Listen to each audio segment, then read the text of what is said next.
Yeah, and you did all the website work, correct? We did. Yeah, it We looks did. really nice. Thanks, and the logo, and so yeah, that's, hopefully you guys are enjoying that. How about a quick round of applause? I'm going to read some prepared words, I hope you don't mind. So how about a quick round of applause for John Laraka, Daniel Pliska, Kathy Shea, and the University Club Kitchen for a great lunch. Great meal. I'd like to start with a big thanks to Michelle Holmes at Ready, Dr. Sean Siebert at Columbia College, and Heidi Furman and Keith Polite for their part in allowing us at Caledon Virtual to be a part of this event. We're very excited about it. By way of an FYI, the team at Caledon Virtual played a part in the design of the Boom logo and the comoboom.com website.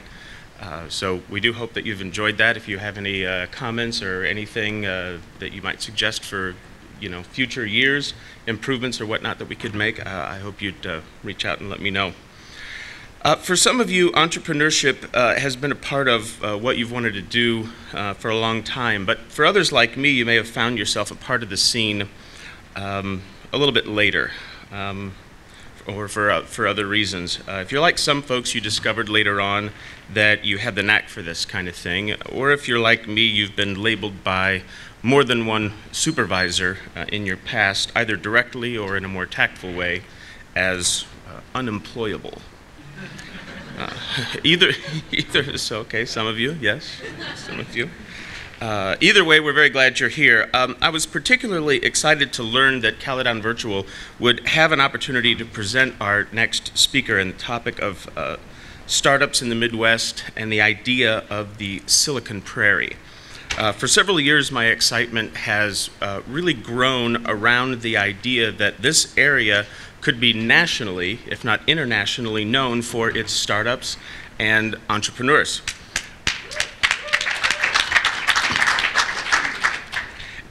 And yet, I think we already are.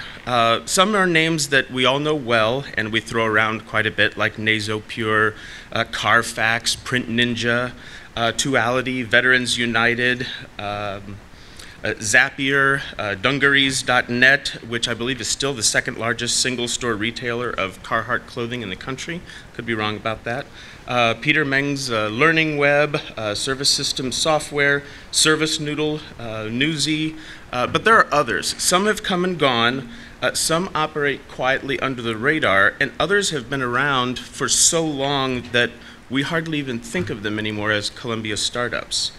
Datastorm, Folio Tech, Mac Experts, Slackers, Socket Internet, now a telephone company, True Media, Midway USA, MFA Oil, Shelter Insurance, Orscheln, MBS Textbooks. There are others, of course, and I apologize to all the successful startups I've failed to mention there and the talented folks behind them. But I think the point is that there's so much of this that it's around us every day that I think we're kind of used to it. And we don't really recognize some of the significant contributions as significant companies, startups, and entrepreneurs that come from right here, not just in Columbia, but in the mid-Missouri area. So I think there's a couple of things that we should do, really 6 things. One, I think we need to own it. We need to own that this is what we are. A phrase that I've started to hear a lot that I think each of us should remember and use: an emerging epicenter of entrepreneurship in America. I think that's what we are, and I think we should be okay with that. I think we should own that.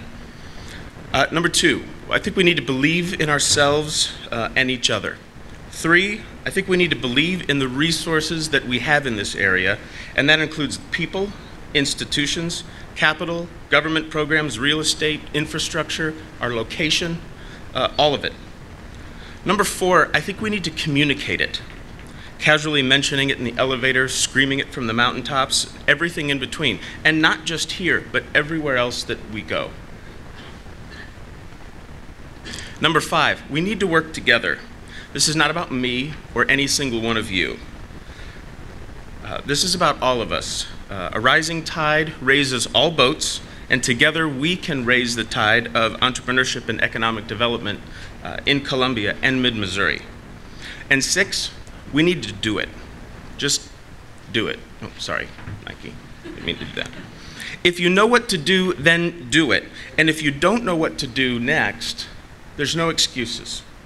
In your program, starting on page 9, you'll find 7 pages of business resources. And I think some of you who've looked through that already will probably recognize that it's not even necessarily an all-inclusive list of resources. But even still, 7 pages of business resources. If you don't know which one to call, open the program, close your eyes, drop your finger on the page, and call the one that your fingers landed on. If they can't help you, they'll point you to somebody who can. Okay, some of you out there can testify to that really is how the community works. Really do want to help you. Do me a quick favor, and if you could all just look to your left. And notice the people that you see sitting there. And now look to your right. Notice the people. Look behind you. And notice the people. Now look at me. Now look at Sarah. You just looked at about 200 people. At least one of them came here today to help you. And at least one of them needs your help. So please do more today than just sit politely through the presentations. Reach out, introduce yourself, tell people what you're doing, and ask them what they're doing. Look for other events like this one and attend, sponsor, or speak. Make a difference, and let's work together to kindle the entrepreneurial fire in each and every one of us here.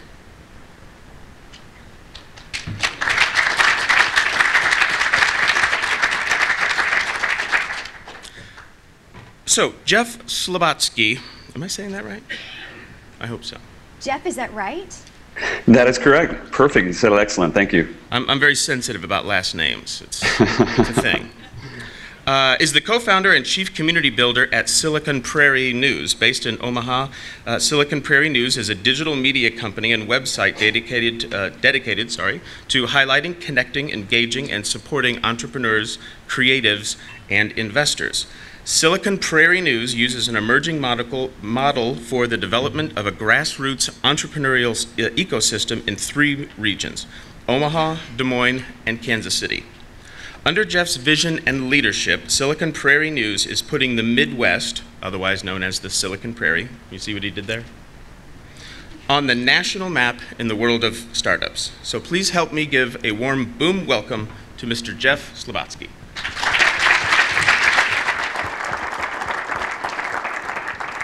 Jeff, it is so great to see you here in our Google Plus Hangout today. Is this your first Hangout? You know, I've done these before, kind of team staff meetings, so pretty familiar with the Hangout. So great. Well, Hangout high five to you, my friend. Glad to see you here in the boxes, and we're anxious to talk with you about Silicon Prairie News. How did you start this vision when a lot of people were not thinking that the startup scene would necessarily be in the Midwest? What was your vision? What did you see that others didn't see? Yeah, no, it's a great question, and appreciate the welcome and the opening for sure. And I think spot on in terms of a lot of the things that were shared in terms of sharing with folks and realizing the resources are there. And it leads into the question. So I think it was July of 2008, and I was traveling across the country for my previous job. Saw the different startup communities and hubs across the country that we're all familiar with: San Francisco, Boston, New York, Austin, Boulder. And I get back home into Omaha, and I'd realize we had that same talent here in our own backyard, right? The passion, the intellect, the drive, human capital, financial capital existed here. But no one was really telling their story. And when I started, it wasn't a knock on the local paper. Oops, he's coming back. Just a second. Stand by. She's coming back. Stand by, Jeff. Sorry, we dropped out from the very back, but we're all still in there, just waiting for Adrienne to rejoin, and she is back in. We're just getting the studio back. Okay, good deal. Sounds good. You were saying You were saying about 30 seconds ago, Jeff. Go ahead. Can you hear us? Sarah, I can't. Okay. Oh, Go go. for it, Jeff. We can hear you. Okay. Sorry okay, about good that. Deal. Sorry, so I'm not sure where I cut off. Did you guys hear kind of the backstory, or did I drop off before that? We did, yes, sir. Okay, perfect. So yeah, so basically started with this goal and this idea of saying, hey, it exists everywhere, right? Exists in Omaha, exists in Columbia, exists in Kansas City and Iowa City, and it's really this idea. We're not trying to say don't move to the coast necessarily, or don't take funding from the coast, but we're saying, hey, before you hop on the first plane out of the Midwest, give this area, give this region a shot. And not only give it a shot, but here are companies, entrepreneurs, mentors that are willing to help you push forward on the idea and the concept. So it was really this desire to really start highlighting and promoting the good work that was taking place here in the Midwest. Started in Omaha, but again realized that existed both in Iowa as well as Missouri and Kansas and beyond.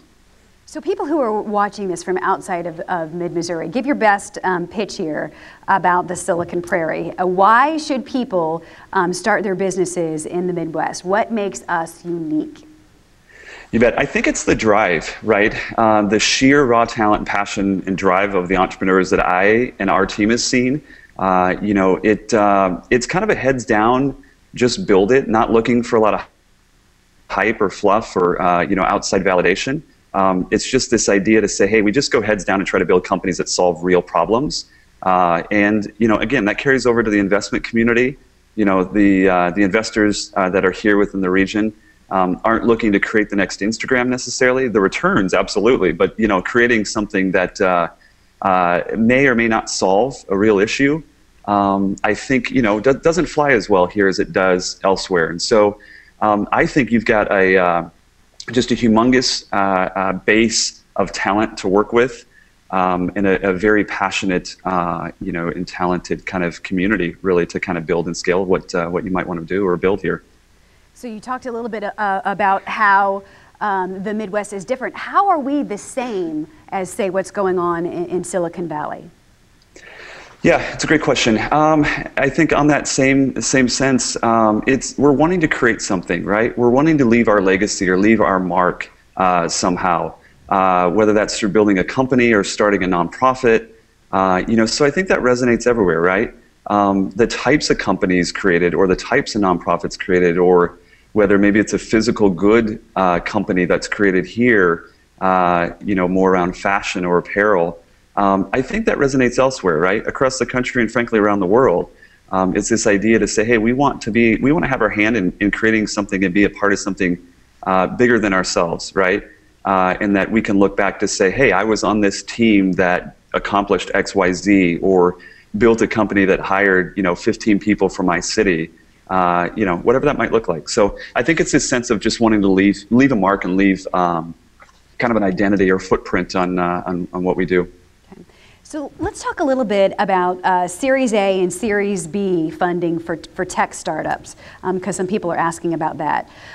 Is that significant, a lack of Series A and Series B funding for tech startups, and why? And first off, if you can explain for the people in the room who aren't familiar, what is Series A and Series B funding? Yeah, you bet. Well, so Series A is more kind of first round funding, and it varies the level in terms of what that may look like. So there's terms you hear around angel capital that is more dependent upon who you ask, kind of friends and family round, or friends and family money. That's maybe like a $10,000 to $25,000 or a $10,000 to $50,000 investment. Series A is both that first round and kind of that next tier of investment. And then when you hear Series B, that's generally the second round or the second time that a company has went out to raise money, and at a later stage, right? A little bit higher valuation on the company, a little bit greater financial investment that's put into the company. So at a very high level, that's kind of the structure on it. There's some great books out that can dive in quite a bit further that I'm happy to share at any point. But Brad Feld has a book called Venture Deals. Again, it's Venture Deals by Brad Feld. A solid book, 300-400 pages of kind of this whole investment world, startup world. But to your question, Sarah, I think listen, we say that the capital's here in the region, right? there's no shortage of capital for a good idea. It may be hard to get to, right? It may not exist in just Nebraska. We may have to look to Kansas or Iowa or go to Missouri, right? And vice versa. Startups, may have to pitch investors from even outside the region, Minnesota, right? Colorado. But I hold pretty true to the fact that, yes, there can always be more capital. Yes, we can always get more investors off the sideline. But we're seeing it on a daily basis that startups are succeeding, right? And if you can't find the capital and the resources here, they're more than willing and more than accomplished to be able to find and pitch their company and raise funding from outside the area, right? So very, very successful companies that have started here in the region that are garnering funding from some of the biggest venture capital firms on the coast right now. And so we say it's this idea that focus more on the idea, kind of building and developing a model that's sustainable for long-term growth. And I think that the capital will find that company, right? And again, there's work to be done. I still think, kind of to borrow from a Midwestern term, we're kind of siloed in terms of our communities. But that doesn't happen overnight. Those silos aren't broken down overnight. But I think that we're seeing progress in the right direction to start to attract both investors and entrepreneurs across state lines and across the Silicon Prairie. Okay. And again, if anyone has questions, feel free to come to the mic. We're also accepting them virtually in the Hangout. So guys, if you want to type your questions in there, we'll certainly call on you to talk about that. Let's talk a little bit about President Obama's startup community. It's evolved over the past 5 years. What can other Midwest communities take away from the president's startup experience? Mm-hmm. So the Startup America Partnership, absolutely. I think the biggest takeaway I'd say from Startup America Partnership and our work and involvement, both Silicon Prairie News, but I think as a general region, the surrounding states here, is this sense of identity and branding ourselves, right? The word Silicon Prairie isn't meant to say, how do we create the next Silicon Valley, or Silicon Alley, as New York is commonly referred to. It's this idea of providing kind of a common sense of identity and branding around where we all live, right? So folks may not know, folks from outside the area may not know where Lincoln, Nebraska is, but they can identify over time, right, that Silicon Prairie consists of kind of the region and the states within the Midwest. I think it's positive, right? Anytime you have awareness and interest in entrepreneurship, job creation, and innovation from highest levels of government is promising and very, very exciting. We like to take kind of a grassroots approach to it. So at the same time that we have, whether it's city leaders or federal or congressional leaders or even at the highest office showing interest in entrepreneurship, again, what we're trying to do collectively as a community is build and connect those entrepreneurs so that we have essentially a force to be reckoned with, right? Mm-hmm. We can rattle off companies that are coming out of our region. And again, that the president and the rest of the country, frankly, knows kind of what's going on here, and it's not flyover country. And you had mentioned connecting entrepreneurs, so let's talk about that a little bit. Earlier in the day, we had a discussion about the human media movement and how we are connecting virtually, yet you are in the same physical space that I am, and that global despatialization that is reducing the physical space between us, which makes geography less important. Do you see the prevalence of virtual positions and virtual capital as far as virtual assistants or digital assistants taking off with the ability to communicate face-to-face just like we are, and I see your head bobbing, and we're able to communicate like we were in the same room? I do. In the entrepreneurial startup world specifically, we're seeing the companies here, I think, hiring the best talent wherever that may be, right? And generally, I think we're staying within the region, but we're not closed off to the idea of, working across the country. There's a lot of companies, a lot of success stories that most of their team are virtual. I think WordPress, a very successful, widely known company, I believe 99% of his employees are virtual, right? And so, yeah, I think, again, that kind of crosses the chasm, right? It's there's great power in being in a physical room and sitting across from one another and shaking someone's hand, but I think we're seeing the power of what can happen too as well virtually, right?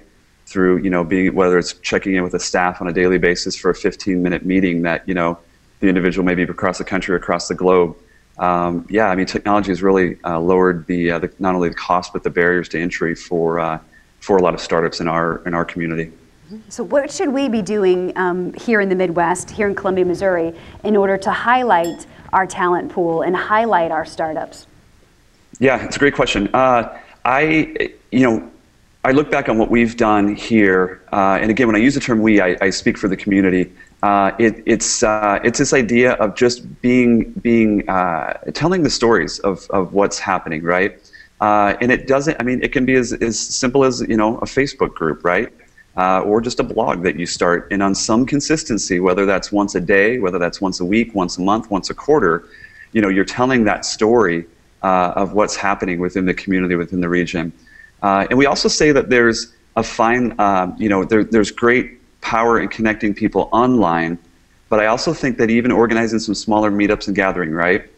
Whether that's around a coffee shop morning meeting, the first Friday of the month, or whether that's a happy hour, the third Thursday of the month. Figure out what works for your community. The biggest thing I think we found, and we see that what works in Boulder or what works in Boston may not work in Kansas City or may not work in Iowa City, right?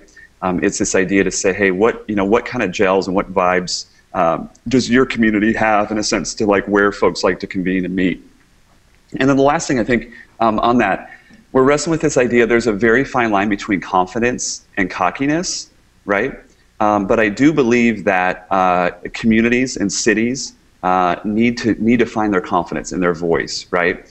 Be proud of what they have. Be proud of the resources that are in their own backyard, and tout that, right? Shout that loudly. Again, don't cross the line between cockiness, but there is, again, great power if you can find essentially that confidence in what your community or what your city or your startup community is doing. So I think that's it. I think it's just being proud of what you are and not taking kind of an aw shucks attitude that we're in the Midwest, right? That we are doing amazing work and some great companies are being built. Boom. #boom to that, what you just said. Jeff Slobotski, thank you so very much. Is there anyone from the audience who has a question? Yes, and we're coming up a time limit, so if you can, not for us here, but our Hangout tells us we only have 5 minutes left, so. I'll make it quick then. Sure. First, I really love the Silicon Prairie News, read it every day, so just wanted to give you a compliment. And I'm trying to get a big group of people from Columbia to go to Big Omaha, so I was wondering if you could kind of give a little pitch for that and tell everyone in this room how amazing that's going to be. Sure, you bet. Yeah, so Big Omaha is our event coming up in May 9th through 11th. It's the website's just kind of as it sounds, bigomaha.com. And really what we do real quick on that is it's about 600 to 700 folks from across the country that come in to hear from some of the leading entrepreneurs and kind of change makers from across the country. So in years past, we've had guys like Tony Hsieh, Scott Harrison of Charity Water, which is the displays behind me here that we've had in the past, great global nonprofit. But it really, as much as it is to hear from these national folks that come in, it's really this sense of community that's built, right? So you can come into an event here, again, in Omaha, and feel a part of something bigger, right? That there's other entrepreneurs and folks to support. So that's coming up again, May 9th through the 11th, bigomaha.com. And then we're also going to do an event in Kansas City at the end of March, March 27th and 28th, called Big Kansas City. So that would be very similar to Big Omaha. We'd love to see a lot of folks there as well.